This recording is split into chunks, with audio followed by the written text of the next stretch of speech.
wish I could say that I remember my last words to her, that I told her how beautiful she was and how my world was nothing before she came into it, or that my love for her was eternal and that my heart would always be hers, or even just goodbye. But the truth is, I don't remember what our last words were. I just remember being angry, and when I'm angry, I say some horrible things. I mean, she'd argue back, of course. Neither of us were the type to back down. She did always say that it made her very nervous when we fought while one of us was driving. But I was always so confident in my driving skills. As far as I was concerned, she was just being paranoid. If only I had listened. It was a Thursday night, our usual date night. Although the times we committed to doing something was dwindling as the stresses of work and the kids got more difficult, so it was nice to spend some time out together until the car ride home.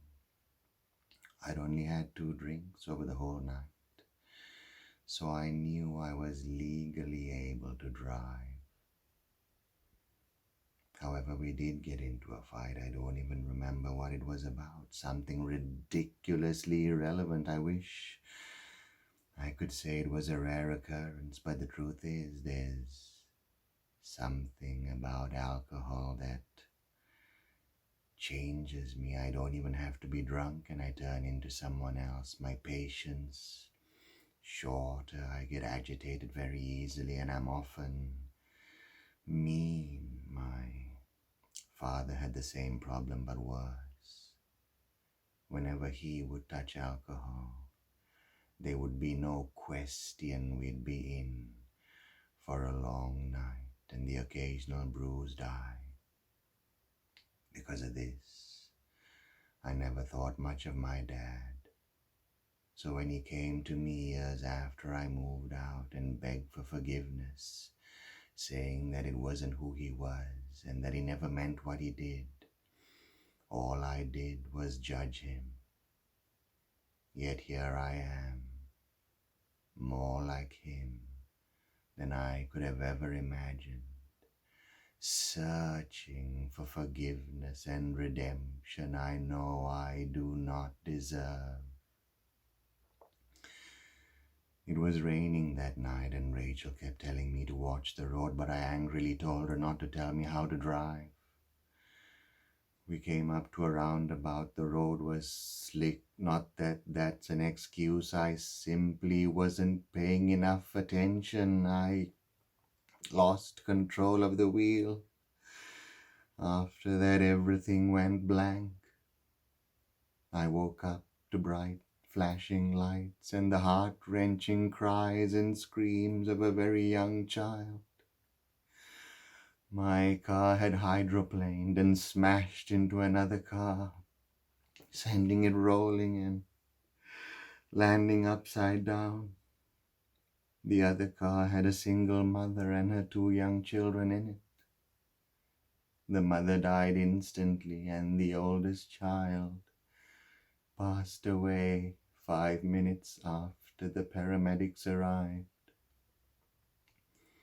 I always think about them and that youngest child who survived and how much her life would have been turned upside down and ripped to shreds that night.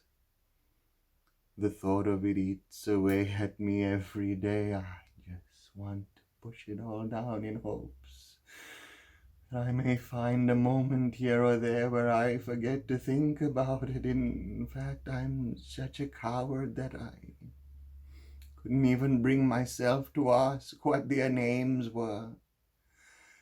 Maybe I'm trying to convince myself they never existed, but they deserve so much more than that. That night, as I came to in a daze, I looked to the passenger seat and my first thought and instinct was to make sure Rachel was all right. But in my heart of hearts, I knew straight away that my Rachel was gone. Her head was bleeding profusely, and her magnificent bright blue eyes, the eyes that stopped me in my tracks the first time we met, were wide open, but it's not the same. They were empty, and I could no longer see her beautiful soul behind her bright eyes.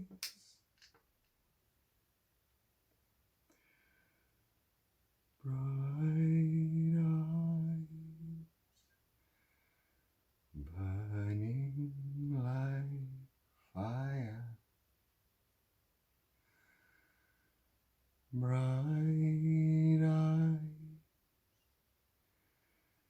how can you close and fade? How can the light that burns so brightly suddenly burn so pale? Bright eyes.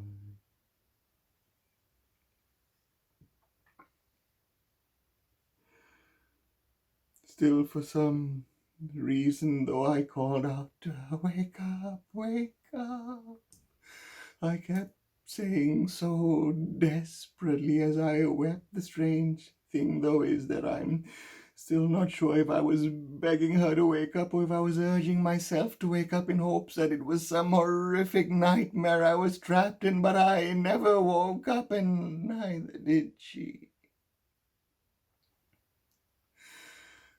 I still from time to time tell myself, "Wake up," under my breath, even though I know there's no point. My sleep, however, is mostly dominated by nightmares, and they only let me wake up when they're done with me. Ironically, the only time I can wake myself up is when I'm having a good dream about Rachel. It's always the same dream. The first date we ever went on, I was an awkward, shy young man with absolutely no fashion sense whatsoever. She was radiant, confident, intelligent, always the life of the party. We had so much in common. I was so nervous, but she was so easygoing. I thought she was way out of my league. So when she asked me out on a second date, I had to pinch myself. It was the beginning of our life together.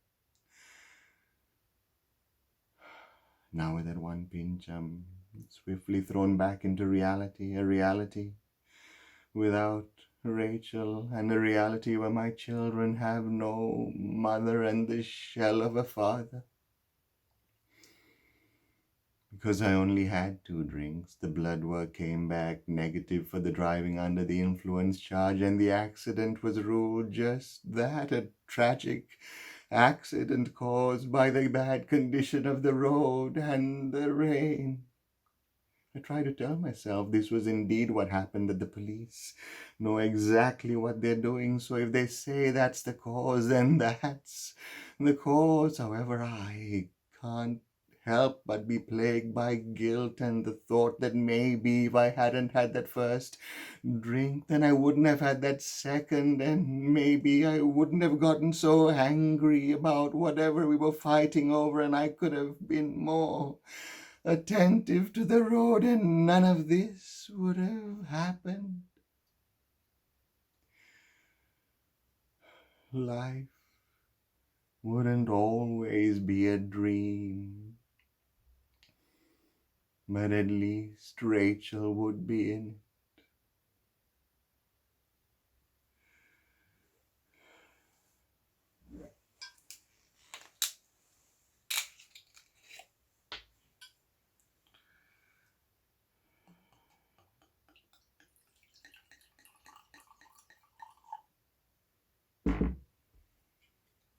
Yes, to you, my love.